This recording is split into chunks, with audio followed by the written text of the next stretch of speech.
है, पीड़ा इस बात की है कि रिजर्वेशन नहीं मिला, बहुत कम मिला। लेकिन उस कम मिलने में ही ऐसे लोग तैयार हो गए जो लड़ने मरने को माहिर थे, जो अपने मुद्दों पे अड़ते थे, जो समाज परिवर्तन की बात करते थे, जिन्होंने नौकरी करते हुए किसी भी तरीके से अपनी लड़ाई जारी रखी समाज को बदलने के लिए। और ये थोड़े से लोग जो है वो खटकने लगे उनकी आंखों में और बार बार ये कहने लगे ये कौन है जो बोल रहे हैं, इनके बोलने का कारण क्या है? इनके बोलने का कारण रिजर्वेशन। इन लोगों ने कहा कि कोई तुम्हारी पीड़ा लिखने वाला नहीं तो हमारे साहित्यकार हो गए, काफी सारे साहित्यकार हो गए, उनके साहित्य को टक्कर देने लगे। लोगों ने उनका साहित्य पढ़ना छोड़ करके दलित साहित्य पढ़ना शुरू कर दिया। इतना पावरफुल साहित्य निकला। तो ये सारी बातें थी। लोगों ने जब देखा कि इनके थोड़े बहुत जो भी पहुंचे 0.1% लोग जो भी पढ़े लिखे, वो तो बहुत ही पावरफुल लोग हैं, वो बहुत शक्तिशाली है, वो बोलने में चूकते नहीं है, वो लड़ने खड़े हो जाते हैं।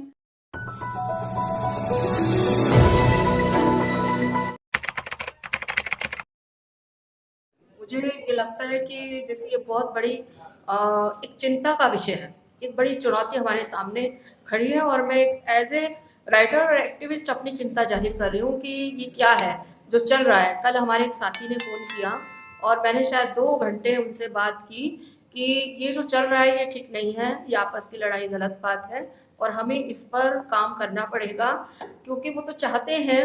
दरअसल पीड़ा किस बात की है? पीड़ा इस बात की है कि रिजर्वेशन नहीं मिला, बहुत कम मिला। लेकिन उस कम मिलने में ही ऐसे लोग तैयार हो गए जो लड़ने मरने को माहिर थे, जो अपने मुद्दों पे अड़ते थे, जो समाज परिवर्तन की बात करते थे, जिन्होंने नौकरी करते हुए किसी भी तरीके से अपनी लड़ाई जारी रखी समाज को बदलने के लिए। और ये थोड़े से लोग जो है वो खटकने लगे उनकी आंखों में और बार बार ये कहने लगे ये कौन है जो बोल रहे हैं, इनके बोलने का कारण क्या है? इनके बोलने का कारण रिजर्वेशन। उनको एक चीज खटकती है। तो इस पर अटैक करने का एक तरीका यही है कि लोगों को बांटा जाए। मैं बहुत साल पहले हमारे कुछ साथी हम लोग बैठे थे, सब फेमिनिस्ट साथी, तो इन पे ऐसा नहीं कि ये कोई नई बात नहीं है जो आज एकदम से अचानक उठी है। ये बहुत समय से समाज में चल रही थी कि किस तरीके से जो है आपस में कुछ लोगों को ज़्यादा नौकरी मिलती है, कुछ लोग ज़्यादा आ जाते हैं, कुछ लोग कम आते हैं और एक समाज नहीं आ पाता, एक नहीं आ पाता, एक आ जाता है। ये बहुत पुरानी, मतलब मुझे लगता है कि शायद इस बुगाहट को 20-25 साल हो चुके हैं।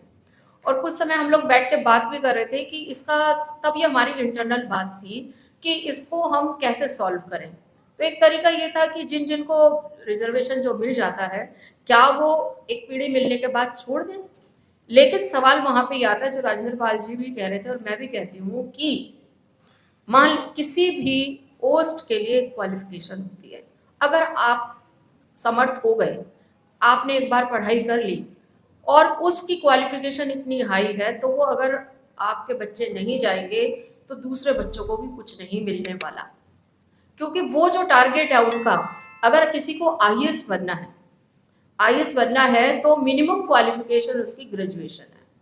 मैं ठीक कह रही हूँ ना? तो कम से कम किसी को ग्रेजुएशन तो होना पड़ेगा।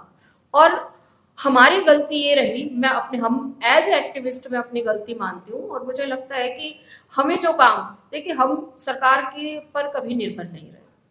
हमारे समाज जो है वो इतना, चाहे उसको कुछ मिला या नहीं मिला, लेकिन वो अपने आप से खड़ा होता रहा है और हमें कभी किसी ने सहारा दिया भी नहीं। और जो लड़ाई थी वो हमारे पेरेंट्स ने, हमारे माता पिता ने, हमारे बड़े बुजुर्गों ने भूखे प्यासे रह के हमको अपने पैरों पे खड़ा किया। चाहे पहली पीढ़ी हमारी अनपढ़ थी, लेकिन मैं फर्स्ट जनरेशन हूँ अपनी, जो पढ़ लिख करके मैं आगे आई हूँ। ये फर्स्ट जनरेशन है। तो फर्स्ट जनरेशन जब बोलने लगी है तो असली प्रॉब्लम वही है और ये प्रॉब्लम हमारे भाइयों को नहीं है। मैं ये कहती हूँ ये हमारे समाज की प्रॉब्लम नहीं है, ये पैदा की गई प्रॉब्लम है। और मुझे लगता है कि इस चीज से हमें हमें जो है अंदर अपने झांकने का भी मौका, हमें अंदर भी झांकना चाहिए कि हमने ऐसा, हम कहाँ पर फेल हुए हैं, हम क्यों नहीं इस तरीके से सब लोग को जोड़ पाए या सब लोग को इकट्ठा कर पाए। मुझे लगता है कि इसका अगर हम विश्लेषण करें तो हम ये बातें, चूंकि मैं बता रही हूँ हमारी फर्स्ट जनरेशन है और मुझे लगता है किसी किसी के हो सकता है सेकंड जनरेशन हो, इससे ज्यादा नहीं है। मतलब मेरे थर्ड जनरेशन वाले तो अभी है ही नहीं। तो अगर फर्स्ट जनरेशन ने जो पाया, सेकंड जनरेशन को जो मिला, लेकिन कहाँ है लोग? समाज में जाने के लिए लोग कहाँ हैं? हमें तो अपनी नौकरी बचाना ही भारी पड़ जाता है। पूरी जिंदगी नौकरी, जो रिजर्वेशन से नौकरी मिली उसको बचाने में ताकत खत्म हो जाती है। बावजूद इसके उस नौकरी को बचाते हुए, उस इज्जत को बचाते हुए समाज में लोग काम करते रहे, और आज उसी का परिणाम है कि आप देख रहे हैं, मैं सामने देख रही हूँ हमारे कितने सारे युवा साथी, सोशल मीडिया जो ये सब चल रही है फिल्मिंग, ये उसी का परिणाम है। आज उन्होंने हमें साधन नहीं दिए कि वो हमारी फिल्म बनाए, तो हमारी फिल्में बनने लगी, तरह तरह की फिल्में बनने लगी, कास्ट इशू पे बनने लगी, जेंडर इशू पे बनने लगी, और लड़ाइयाँ फिल्मों से लड़ी जाने लगी। लोगों ने कहा कि कोई तुम्हारी पीड़ा लिखने वाला नहीं, तो हमारे साहित्यकार हो गए, काफी सारे साहित्यकार हो गए, उनके साहित्य को टक्कर देने लगे। लोगों ने उनका साहित्य पढ़ना छोड़ करके दलित साहित्य पढ़ना शुरू कर दिया। महाराष्ट्र में तो दलित साहित्य, जो दलित साहित्य नहीं था, वो दलित साहित्य के आगे फीका पड़ गया, इतना पावरफुल साहित्य लिखा गया। तो ये सारी बातें थी। लोगों ने जब देखा कि इनके थोड़े बहुत जो भी पहुंचे, 0.1% लोग जो भी पढ़े लिखे, वो तो बहुत ही पावरफुल लोग हैं, वो बहुत शक्तिशाली है, वो बोलने में चूकते नहीं है, वो लड़ने खड़े हो जाते हैं। इसी ताकत को, इसी आवाज को दबाने का ये एक तरीका है कि समाज को आपस में लड़वा दो, और लड़ाने की ये साजिश बहुत पहले से है। अंबेडकर और गांधी की लड़ाई हम सभी जानते हैं, ये साजिश तब से ही है कि जब हमने ये तय कर लिया कि हम एक वर्ग के साथ रहेंगे और उसके साथ ही हमारा जीवन। देखिए, अभी मैं साहित्य अकादमी के मंच पे थी, तो वहां पर तब तमाम तरह के लोग थे, मार्क्सवादी भी थे और गांधीवादी भी थे। तो उनमें से बहुत लोग ये कह रहे थे हमें आज़ादी के बाद कुछ नहीं मिला। तो मैंने कहा आपको तो मिला ही हुआ था ना, तो आपको क्या कदर है? मिला तो हमें है ना, जो भी मिला संविधान के तरीके से। आज़ादी की सबसे बड़ी नेमत जो है वो भारत का संविधान लिखा जाना है। आप उसको रिकॉग्नाइज ही नहीं करते, क्योंकि आपके जीवन में कोई फर्क नहीं पड़ा। आप गुलाम थे तब भी प्रभुत्वशाली थे, आप आजाद हो गए तभी और ज्यादा प्रभुत्वशाली हो गए। तो आपको कभी लगा ही नहीं कि आपको कुछ मिला। लेकिन मिला हमारे जैसे लोगों को संविधान के माध्यम से जो थोड़ा बहुत भी मिला।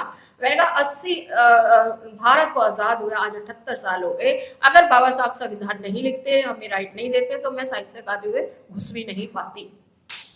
ये ताकत है संविधान की। ये जो एक पूरा मूवमेंट चला, दलित आंदोलन चला, ये उसकी ताकत है। ये उसी ताकत को तोड़ने की कोशिश है। अभी मुझे लगता है कि जिस तरीके से हमारी पॉलिटिकल पार्टी बनने लगे, छोटे छोटे पार्टियां बनने लगी हैं, लोग अपना जो है अपने राइट के लिए अपने छोटे समूह बनाते हैं, छोटी पार्टी। अगला हमला उस पर होगा। अगला हमला उस पर क्या होगा कि सिर्फ एक या दो पार्टी रहेंगी, बाकी छोटी पार्टी, क्षेत्रीय पार्टियों को खत्म करने की लड़ाई भी होगी। क्योंकि ये क्षेत्रीय पार्टियां जो हैं, ये एक लोगों की आवाज है, बार्गेनिंग पावर है। वो अपने अधिकारों के लिए बार्गेन करते हैं। हमारे क्षेत्र में लाओ, ये चीजें लाओ, ट्रेन लाओ, ले लाओ, उद्योग धंधे लाओ, तब हम आपके साथ जुड़ेंगे। तो अगला जो हमला है वो इन पॉलिटिकल पार्टियों पे भी होगा, जो छोटी क्षेत्रीय पार्टियां हैं। तो साथियों, जो हमारी लड़ाई थी, हमारी लड़ाई थोड़ी आगे बढ़ी थी। रिजर्वेशन से सरकारी नौकरियों में आगे बढ़ करके निजी क्षेत्र में आई। मुझे याद है एक बड़ी कंपनी है जो कि स्कूटर बनाती है, बजाज। जब उनको कहा गया कि निजी क्षेत्र में आरक्षण को लागू करो, तो उन्होंने कहा अगर मुझे दलित लोगों को लेना पड़ा तो अपनी कंपनी बंद कर दूंगा। इस तरह के स्टेटमेंट थे। मतलब आप सोचिए कि कितना ज्यादा माहौल ऐसा है जो कि एंटी दलित है, जो कि कल्पना ही नहीं कर सकते कि उनकी फैक्ट्रियों में, उनकी कंपनियों में, उनके कॉर्पोरेट सिस्टम में दलित लोग काम करेंगे। ये सरकारी नौकरियों में थोड़ी बहुत जो भागीदारी हुई, जो कि बहुत कम हुई, जो कि बता रहे थे राजेंद्र पाल जी, अगर 50,000 लोग की जरूरत थी तो 5,000 लोग भरे गए, बाकी 45,000 पोस्ट खाली रही। उन 5,000 की आवाज से ही प्रॉब्लम है, और ये आवाज ना एक सामूहिक आवाज बने, तो इसके लिए उनका ये प्रयास है कि रिजर्वेशन खत्म करने की तैयारी है। ये पहला स्टेप है उनका। जब वो देखेंगे, वो अब खड़ा होकर के, दो बिल्लियों की लड़ाई में आपको पता है कि बंदर सारी रोटी खा जाता है। दो बिल्लियों की लड़ाई में वो कहेंगे जी खत्म, अब आप लोग आपस में फैसला नहीं कर पा रहे, हम फैसला करेंगे। तो मुझे लगता है कि जो हमें क्या करना चाहिए, अब हमारा फर्ज क्या होना चाहिए। हम जानते हैं कि हमारे सामने चुनौती क्या है, और अब हमारे सामने बहुत भयंकर अभी तक चुनौती ये थी कि एक तरह के लोग थे जिनसे हम लड़ते थे, उनको हम करते थे। लेकिन अब हमारी आपस में जो लड़ाई करवाने की कोशिश की गई है, उसमें हमारा क्या फर्ज बनता है, हम क्या करें ऐसा कि हमारा समाज एक रहे। क्योंकि एक रहेंगे तो जीतेंगे, बट जाएंगे तो हारेंगे और हम वापस 2500 साल पहले वाली स्थिति में आ जाएंगे। ये स्थिति वही है, वही लाने की कोशिश की जा रही है कि जब आपको दूर से कह दिया जाए कि हटो हटो ये लोग आ रहे हैं, हटो हटो ये नहीं है। तो इसलिए मुझे लगता है कि as a activist, as a writer, as a जो भी आप समझे, मैं चाहे स्टूडेंट माने, प्रोफेसर माने, जो भी माने ना, हमें जो है वो फिर से संविधान के दायरे में रह के लड़ाई लड़नी होगी।